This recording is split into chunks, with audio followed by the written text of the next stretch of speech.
നമ്മളുടെയൊക്കെ ലൈഫിൽ പല രീതിയിലുള്ള സ്ട്രെസ്ഫുൾ ആയിട്ടുള്ള സംഗതികളുണ്ടാവും. അതായത് നമ്മൾ ഒട്ടും പ്രതീക്ഷിക്കാത്ത, നമുക്ക് ഭയങ്കര ബുദ്ധിമുട്ടുണ്ടാക്കുന്ന പല കാര്യങ്ങളും നമ്മുടെ ജീവിതത്തിലൊക്കെ നടക്കും. പക്ഷേ ചില സിറ്റുവേഷൻസിൽ നമുക്ക് ഈ സ്ട്രെസ് വല്ലാണ്ട് താങ്ങാൻ പറ്റാത്തൊരവസ്ഥയിലോട്ടെത്തും.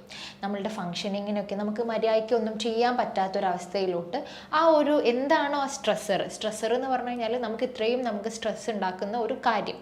ചിലപ്പോൾ അത് നമ്മളുടെ എന്തെങ്കിലും റിലേഷൻഷിപ്പ് ഇഷ്യൂസ് ആയിരിക്കാം, അല്ലെങ്കിൽ ജോലിപരമായിട്ട് ബന്ധപ്പെട്ട എന്തെങ്കിലും കാര്യങ്ങളായിരിക്കും, അല്ലെങ്കിൽ നമുക്ക് ഏറ്റവും പ്രിയപ്പെട്ട ആൾക്കാർ പെട്ടെന്ന് മരണപ്പെടുക, അങ്ങനെ എന്തെങ്കിലും ഒക്കെ ഉണ്ടാകുന്ന സമയത്ത്, അല്ലെങ്കിൽ പെട്ടെന്ന് എന്തെങ്കിലും നമ്മൾ പ്രതീക്ഷിക്കാണ്ട് ഒരു അസുഖം നമ്മളുടെ ഫാമിലിയിൽ ആർക്കെങ്കിലോ നമുക്കോ ഉണ്ടാവുക, അങ്ങനെ സ്ട്രെസ് ഉണ്ടാവും.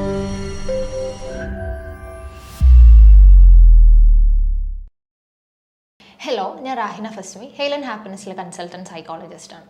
നമ്മളുടെയൊക്കെ ലൈഫിൽ പല രീതിയിലുള്ള സ്ട്രെസ്ഫുൾ ആയിട്ടുള്ള സംഗതികളുണ്ടാവും. അതായത് നമ്മൾ ഒട്ടും പ്രതീക്ഷിക്കാത്ത, നമുക്ക് ഭയങ്കര ബുദ്ധിമുട്ടുണ്ടാക്കുന്ന പല കാര്യങ്ങളും നമ്മുടെ ജീവിതത്തിലൊക്കെ നടക്കും. പക്ഷേ ചില സിറ്റുവേഷൻസിൽ നമുക്ക് ഈ സ്ട്രെസ് വല്ലാണ്ട് താങ്ങാൻ പറ്റാത്തൊരവസ്ഥയിലോട്ടെത്തും. നമ്മളുടെ ഫങ്ഷനിങ്ങിനൊക്കെ നമുക്ക് മര്യാദയ്ക്കൊന്നും ചെയ്യാൻ പറ്റാത്തൊരവസ്ഥയിലോട്ട് എന്താണോ ആ സ്ട്രെസ്സർ എന്ന് പറഞ്ഞു കഴിഞ്ഞാൽ നമുക്ക് സ്ട്രെസ് ഉണ്ടാക്കുന്ന ഒരു കാര്യം. ചിലപ്പോൾ അത് നമ്മളുടെ എന്തെങ്കിലും റിലേഷൻഷിപ്പ് ഇഷ്യൂസ് ആയിരിക്കാം, അല്ലെങ്കിൽ ജോലിപരമായിട്ട് ബന്ധപ്പെട്ട എന്തെങ്കിലും കാര്യങ്ങളായിരിക്കും, അല്ലെങ്കിൽ നമുക്ക് ഏറ്റവും പ്രിയപ്പെട്ട ആൾക്കാർ പെട്ടെന്ന് മരണപ്പെടുക, അങ്ങനെ എന്തെങ്കിലും ഒക്കെ ഉണ്ടാകുന്ന സമയത്ത്, അല്ലെങ്കിൽ പെട്ടെന്ന് എന്തെങ്കിലും നമ്മൾ പ്രതീക്ഷിക്കാണ്ട് ഒരു അസുഖം നമ്മളുടെ ഫാമിലിയിൽ ആർക്കെങ്കിലോ നമുക്കോ ഉണ്ടാവുക, അങ്ങനെ സ്ട്രെസ് ഉണ്ടാവാൻ പല പല കാരണങ്ങൾ ഉണ്ടാവാറുണ്ട്. അപ്പോൾ ഇങ്ങനെ ഒരു അവസ്ഥയിലൂടെ കടന്നു പോകുമ്പം അത് നമ്മളെ ശാരീരികമായിട്ടും മാനസികമായിട്ടും വല്ലാണ്ട് ബുദ്ധിമുട്ടിക്കുന്നുണ്ട് എന്നുള്ള ഒരു അവസ്ഥയിലോട്ട് എത്തുകയാണ്. ഇനി നമുക്കൊക്കെ ഓരോരുത്തർക്കും ഓരോ സ്ട്രെസ് ടോളറൻസ് ഉണ്ടാവും. അങ്ങനെ പറഞ്ഞു കഴിഞ്ഞാൽ ഓരോ വ്യക്തികൾക്കും, ഇപ്പോൾ നിങ്ങൾക്കാണെങ്കിലും എനിക്കാണെങ്കിലൊക്കെ ഒരു സ്ട്രെസ്സ് അത് താങ്ങാനുള്ള കപ്പാസിറ്റി ഡിഫറെൻ്റ് ആയിരിക്കും. ഒരു കാര്യത്തിനെ നോക്കി കാണുന്ന രീതിയിലുള്ള ഡിഫറൻസ് കൊണ്ടാണ് പല ആളുകൾക്കും പല രീതിയിലുള്ള കാപ്പബിലിറ്റി ഉണ്ടാകുന്നത്. ഒരാൾക്ക് ചിലപ്പോൾ ഇത്ര അളവിലുള്ള ഒരു സ്ട്രെസ്സ് താങ്ങാൻ പറ്റുമെങ്കിലും ചിലപ്പോൾ അടുത്തിരിക്കുന്ന ആൾക്ക് അത് അത്ര താങ്ങാൻ പറ്റാറില്ല. അപ്പം ഓരോരുത്തരുടെ കപ്പാസിറ്റിയും ഡിഫറെൻ്റ് ആയിരിക്കും. അപ്പം ആ ഒരു കപ്പാസിറ്റീൻ്റെയും അപ്പുറത്തോട്ട് നമ്മളെ സ്ട്രെസ്സ് പോവുകയാണ്, നമുക്കത് ഒട്ടും അഡ്ജസ്റ്റ് ചെയ്യാൻ പറ്റുന്നില്ല എന്നൊക്കെ വരുന്ന സമയത്ത് അത് കുറച്ച് നമ്മളെ മാനസികമായിട്ട് ബുദ്ധിമുട്ടിക്കാറുണ്ട് പലപ്പോഴും. ഇപ്പോൾ നമുക്ക് ക്ലിനിക്കിൽ നോക്കുകയാണെന്നുണ്ടെങ്കിൽ നമുക്ക് ഏറ്റവും കൂടുതലും തെറാപ്പിക്കും കാര്യങ്ങൾക്കൊക്കെ വരുന്ന ഒരു കാര്യം ഈ അഡ്ജസ്റ്റ്മെൻ്റൽ ഡിസോർഡേഴ്സ് എന്ന് പറയുമ്പോൾ നമ്മളുടെ ജീവിതത്തിൽ ഉണ്ടായിട്ടുള്ള എന്തെങ്കിലും ഒരു സ്ട്രെസ്ഫുൾ ആയിട്ടുള്ള സംഗതി കാരണം നമുക്ക് പ്രോപ്പറായിട്ട് ഫങ്ഷനിങ് ചെയ്യാൻ പറ്റുന്നില്ല, നമുക്ക് നമ്മളുടെ ലൈഫിൽ മുന്നോട്ട് കൊണ്ടുപോകാൻ പറ്റാത്തൊരവസ്ഥ, നമ്മളുടെ ഉറക്കത്തിനെ ബാധിച്ചു, നമ്മളുടെ വിശപ്പിനെ ബാധിച്ചു, അതായത് ഒട്ടും ഭക്ഷണം വേണ്ടാന്ന് തോന്നുക, അല്ലെങ്കിൽ ചിലപ്പം തീരെ ഉറങ്ങാൻ പറ്റാത്തൊരു സിറ്റുവേഷനിലെത്തി നമുക്കൊന്നും കറക്റ്റായിട്ട് നമ്മുടെ ലൈഫിൽ ഈ ഒരു സ്ട്രെസ് ഉള്ളത് കാരണം ചെയ്യാൻ പറ്റാത്തൊരു സിറ്റുവേഷനിലോട്ട് വരുമ്പോഴാണ് അത് പലപ്പോഴും ഒരു അഡ്ജസ്റ്റ്മെൻ്റൽ ഡിസോർഡർ ആയിട്ട് മാറാറുള്ളത്. നമ്മൾ സ്ട്രെസ്സ് കാരണം പല രീതിയിലുള്ള സൈക്കോളജിക്കൽ അസുഖങ്ങൾ ഉണ്ടാവാറുണ്ട് ആളുകളിൽ. അതിൽ പ്രധാനമായിട്ടുള്ള ഒന്നാണ് PTSD. നമ്മൾ മുന്നേ വീഡിയോയിലൊക്കെ വിശദീകരിച്ചിട്ടുള്ള ഒരു കാര്യമാണ്.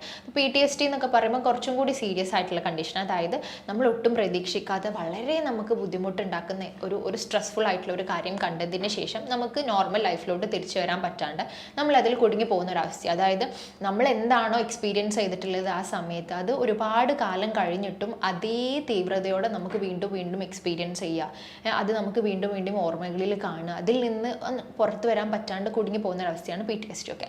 പിന്നെ വേറെ നമുക്ക് സ്ട്രെസ്സ് കാരണം ഉണ്ടാകുന്ന അസുഖങ്ങളാണ് ഈ അഡ്ജസ്റ്റ്മെൻ്റൽ ഡിസോർഡേഴ്സ്, അക്യൂട്ട് സ്ട്രെസ് ഡിസോർഡർ എന്നൊക്കെ പറഞ്ഞിട്ടുണ്ട്.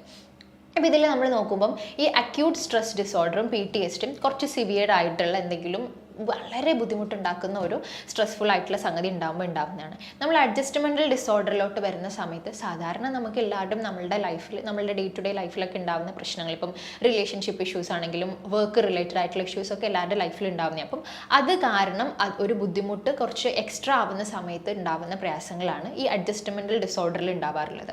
അപ്പോൾ നമ്മൾ ഒരു സ്ട്രെസ്സ് നമ്മൾ എത്രത്തോളം ബാധിക്കുന്നുണ്ട് എന്നുള്ളതിന് ഒരുപാട് കാര്യങ്ങളുണ്ട്. ഒന്നെന്ന് പറയുമ്പം അതിൻ്റെ ആ ഒരു സ്ട്രെസ്സിൻ്റെ തീവ്രതയ്ക്ക് ഒരു കാര്യം ഉണ്ടാവും. പിന്നെ അത് എത്ര കാലം അത് നമ്മുടെ ലൈഫിൽ നിൽക്കുന്നുണ്ട് എന്നുള്ളത് ഉണ്ടാവും. ഇനി നമ്മൾ അത് എത്രത്തോളം എക്സ്പെക്ട് ചെയ്തിട്ടുണ്ടായിരുന്നു, നമ്മൾ പ്രതീക്ഷിച്ചിട്ടുണ്ടോ, അതല്ലെങ്കിൽ നമുക്ക് തീരെ കൺട്രോൾ ചെയ്യാൻ പറ്റാത്ത രീതിയിലാണോ അതുള്ളത്, അത് എത്രത്തോളം നമ്മളെ ജീവിതത്തിനെ ബാധിച്ചു, നമ്മളുടെ കൂടെയുള്ള ബന്ധങ്ങളെ ബാധിച്ചു, നമ്മളുടെ സോഷ്യൽ ലൈഫിനെ ബാധിച്ചു, ഇതൊക്കെ ബന്ധപ്പെട്ടിട്ടാണ് ഒരു സ്ട്രെസ് എത്രത്തോളം അയാളെ മാനസികമായിട്ട് ബുദ്ധിമുട്ടിക്കുന്നുണ്ട് എന്നുള്ള രീതിയിലോട്ട് എത്താറുള്ളൂ. അപ്പോൾ എപ്പോഴും നമ്മൾ ഈ സ്ട്രെസ് അടിച്ച് നിൽക്കുന്ന സമയത്ത് ഒരുപാട് ബുദ്ധിമുട്ടുകൾ ഉണ്ടാവാറുണ്ട്. കാരണം ഇപ്പോൾ നമ്മൾ എപ്പോഴും ഒരുപാട് സ്ട്രെസ് ഉണ്ടാകുന്ന സമയത്ത് നമുക്ക് സ്ട്രെസ് ഹോർമോൺസ് ഉണ്ടാവും. അത് നമ്മളുടെ ഈ ഇമ്മ്യൂൺ സിസ്റ്റം, അതായത് നമ്മളുടെ പ്രതിരോധ ശേഷിയെ ബാധിക്കാറുണ്ട്. നമുക്ക് ഹാർട്ട് റിലേറ്റഡ് ആയിട്ടുള്ള ഇഷ്യൂസും കാര്യങ്ങളൊക്കെ ഉണ്ടാവാറുണ്ട്. അപ്പോൾ ഈ ഇത്തരത്തിൽ നമ്മളെ ഫിസിക്കലി കൂടെ തളർത്തുന്ന ഒരു അവസ്ഥയാണ് പലപ്പോഴും അഡ്ജസ്റ്റ്മെൻറ്റൽ ഡിസോർഡറിൽ ഉണ്ടാവാറുള്ളത്. അതായത് നോർമലി ഉണ്ടാവുന്ന സിറ്റുവേഷൻസ് ആയിരിക്കും, പക്ഷേ അയാൾ അതിനോട് പ്രതിരോധിക്കുന്നത് വേറെ രീതിയിലായിരിക്കും. സാധാരണ നമ്മൾ അതിനെ പ്രതിരോധിക്കുന്നതിനേക്കാൾ അയാൾക്ക് ഒരു കാപ്പബിലിറ്റി ഇല്ലാണ്ടായി പോകുന്ന ഒരു അവസ്ഥയായിരിക്കും ഉണ്ടാവുക എന്നുള്ളതാണ് ഈ അഡ്ജസ്റ്റ്മെൻറ്റൽ ഡിസോർഡറിൽ വരുന്ന സമയത്ത് ഉണ്ടാവാറുള്ളത്.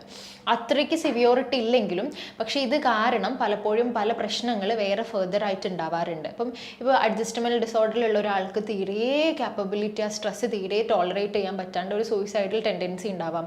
ഗ്രാജുവലി അവരൊരു ഡിപ്രസ്ഡ് സ്റ്റേജിലോട്ടൊക്കെ പോകുന്ന അവസ്ഥയൊക്കെ ഉണ്ടാവാറുണ്ട്. അപ്പോൾ അതുകൊണ്ട് തന്നെ ഇത്തരം ബുദ്ധിമുട്ടുകൾ കുറച്ച് കഴിഞ്ഞാൽ ചിലപ്പം ഒരു സീരിയസ് ആയിട്ടുള്ള കണ്ടീഷനിലോട്ട് എത്തുന്നതുകൊണ്ട് നമ്മൾ മുന്നേ ഇത് അഡ്രസ്സ് ചെയ്യുന്നതാണ് ഏറ്റവും നല്ലത് എന്നുള്ളത് തന്നെയാണ്. ഇപ്പോൾ അഡ്ജസ്റ്റ്മെൻറ്റൽ ഡിസോർഡേഴ്സിൽ നോക്കുമ്പം സാധാരണ എല്ലാവരുടെ ലൈഫിലും ഉണ്ടാകുന്ന പ്രശ്നങ്ങളാണ്. എന്നാൽ കൂടിയിട്ടും അത് ആ വ്യക്തിയെ സംബന്ധിച്ചിടത്തോളം കുറച്ച് എക്സ്ട്രാ ബുദ്ധിമുട്ട് വരുന്നതുകൊണ്ടാണ് അതങ്ങനെ ഒരു രീതിയിലോട്ട് മാറുന്നത്. അപ്പം ആ സമയത്ത് അയാൾക്ക് തീരെ അയാളെ ഫംഗ്ഷനിങ്ങിനെ നന്നായിട്ട് ബാധിക്കുന്നുണ്ട് എന്നുണ്ടെങ്കിൽ അയാൾക്ക് ഒരു സൈക്കോളജിസ്റ്റിൻ്റെ അസിസ്റ്റൻറ്റോട് ഒരു തെറാപ്പിയൊക്കെ എടുത്ത് ഫെർദർ കുറച്ച് നോർമൽ സ്റ്റേജിലോട്ട് പോകാൻ പറ്റുന്നത് തന്നെയാണ്.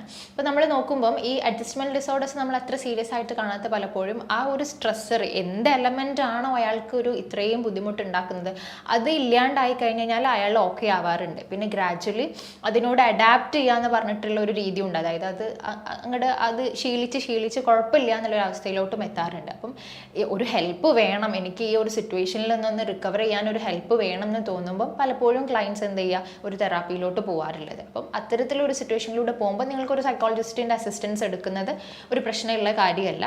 അപ്പോൾ വേറൊരു ഫെർദർ ആയിട്ട് വേറൊരു സൈക്കോളജി റിലേറ്റഡ് വീഡിയോയുമായിട്ട് നമുക്ക് വീണ്ടും കാണാം. Thank you.